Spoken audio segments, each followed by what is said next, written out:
السلام عليكم يا جماعة. احنا بقينا في زمن اي خناقة بين اتنين في مول يتحول لمسلسل كوري 30 حلقة او هندي. يعني واحد رايح يتمشى يرجع يلاقي نفسه ترند رقم 1. واول ما الناس سمعت كلمة اخو تامر حسني خلاص بقى كل واحد طلع سيناريو من دماغه.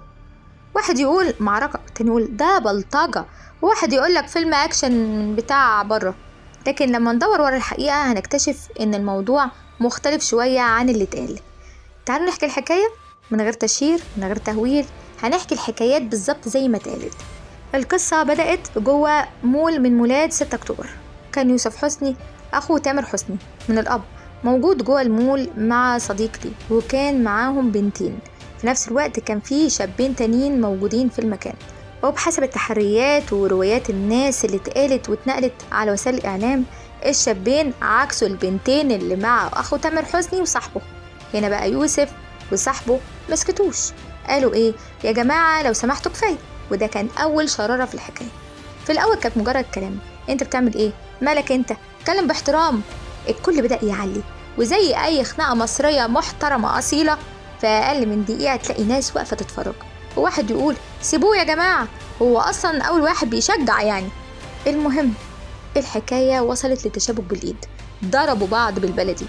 لكن بحسب الأخبار مفيش إصابات خطيرة اتسجلت، يعني خبطات بسيطة كده. ضربوا بعض على بنات، من الآخر خناقة على بنات. في اللحظة دي أمن المول اتدخلوا بسرعة وخلص الخناقة قبل ما الموضوع يكبر. بعدها راحوا لقسم البوليس، وهناك اتعمل محضر بالحكاية.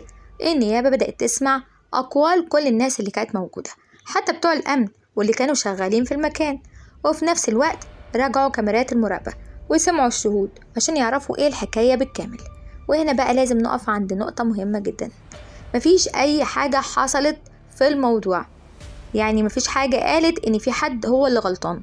اتقال انهم اتخانقوا مع بعض معاكسة ووصلت لخناقة. الموضوع هنا فيه فرق كبير جدا من بين ما تقول ده تحريات على موضوع وان ده حكم نهائي من القضاء.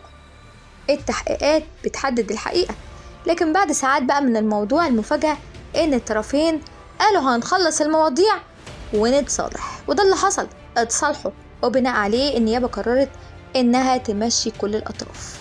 يعني القضية انتهت بالتصالح ومفيش حد اتحبس بسبب الحكاية دي. لكن الترند بقى وقتها كان سبق الحقيقة بمراحل. الحق يا ولا، اخو تامر حسني يشتغل بقى ايه بلطجي بعد الظهر، يروح يضرب عشان البنات وحكايات وكلام من ده. وانتوا عارفين بقى اللي يحب يعمل من الشمعة حريقة. والموضوع بقى ترند بقى وكله هياكل بقى عيش. وفي 5 دقايق الحكاية اتقالت حكاية تانية خالص. اللي يقولك ده يوسف راجل شهم كان بيدافع عن بنات ناس بتعاكسهم وراح ضربهم عشانهم، يعني بطل. واحد يقولك لا لا لا لا لا لا لا لا، ده في 5 كانوا موجودين. واحد يقولك لا ده 10، ده ضرب 10 يا جدع. وفي الاخر لما التحقيقات خلصت الموضوع انتهى بالتصالح، واتقال ان هما كان هو وصاحبه مع بنتين وضربوا ولدين تانيين، يعني لا 5 ولا 10 ولا 15. تامر حسني طلع وعلق على الموضوع وقال دي حكاية عادية، خناقة بين اخويا وناس وانتهت بالتصالح، ليه نكبر الموضوع؟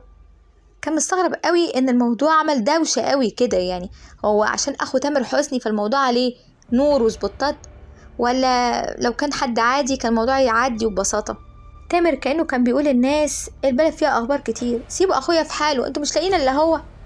ناس كتير شافت تعليق تامر إنه كان هادي ومحاولش حد يهاجم حد أو يدخل في تفاصيل التحقيق. الموضوع انتهى وخلاص خلصنا فيه.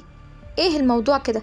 تامر حسني الأزمة دي في وقتها كان عنده حفلة في جدة من ضمن موسم الحفلات، وشاهد حضور جماهيري كبير جدا جدا، وشامي طلع معاه على المسرح غنى، وكان في مشهد بجد إنساني ولفتة رائعة من تامر حسني. شاب من ذوي الهمم قابله تامر وأخده وحضنه، وهو بيحب تامر جدا ومعجبين بيه. لكن تامر بصراحة سلم عليه واهتم إنه يسلم عليه وما سابوش واقف كده. الراجل مركز في شغله والقانون بياخد مجراه، ده حاجة طبيعية جدا. احنا الناس دي بتحط نفسها مكان النيابة والقضاء، والتعليقات غريبة وكلام غريب. ما هو متنطط بفلوس اخوه، ما هيخش ويطلعه، ما ليه ما عارفه. جمل انتوا عارفينها بتتقال. الموضوع خناقة، اتعمل محضر، اتصالحوا وروحوا وخلاص كده، بح الموضوع وخلص. دي مش الحكاية الوحيدة اللي قلبت السوشيال ميديا النهاردة. في حكاية تانية، ملكة جمال مصر رافضة تسلم التاج بتاعها، وقالت ما حدش يقرب من التاج بتاعي، واللي هيقرب هعوره. صحينا الصبح على خبر ان ملكة جمال مصر بترفض تسليم التاج للفائزة الجديدة. رد الفعل، هو التاج ايجار قديم ولا ايه يا جماعة؟ لكن الحقيقة ان الموضوع اكبر من كده بكتير.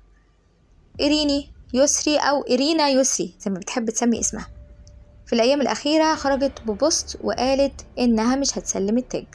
ومش بس قالت كده، قالت إن في غياب شفافية وعدالة جوه المسابقة، وإنها فضلت ساكتة لمدة سنة كاملة، وإنها مش الوحيدة اللي اتعرضت للظلم، وعندها أدلة على الموضوع والكلام ده. وأول ما الناس قرأت كلمة أدلة بس كده، تعالالي الموضوع اشتغل بقى، وأكيد في فضيحة يا جدعان، ده هتكشف فضايح، احنا مستنيينك يا باشا. موضوع صعب جدا صراحة. واحد يقول هي المسابقة كانت كلها مشاكل، أنا من رأيي تتلغي. ايه اللي كفاية اللبس والقلعة اللي انتوا بتلبسوه ده، انتوا بتتعروا عشان توصلوا للمركز ده. واللي يقول هو التاج ده دهب ولا مطل يا ملكة. كلام وتعليقات غريبة جدا. لكن إيرينا حكت الحكاية وقالت إن عندها أدلة، وقالت إنها بقالها سنة مهمشينها، وحتى لما حاولت إنها تشترك في مسابقة عالمية عطلوا الموضوع وما راحتش، وكانت متوقعة إن هيكون لها دور أكبر من كده.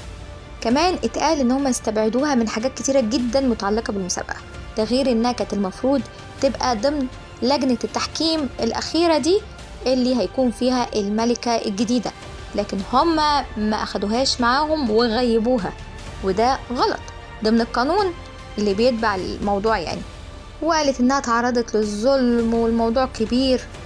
إدارة المسابقة تسكت؟ لا، خرجت برد رسمي وقالت إن الكلام اللي اتقال مش حقيقي، وإجراءات المسابقة تمت بشكل طبيعي ومفيش أي تلاعب ولا ظلم، وده في خلط بين الكلام مع بعض، والسوشيال ميديا هي اللي مضخمة الموضوع، وكل واحد متمسك برأيه.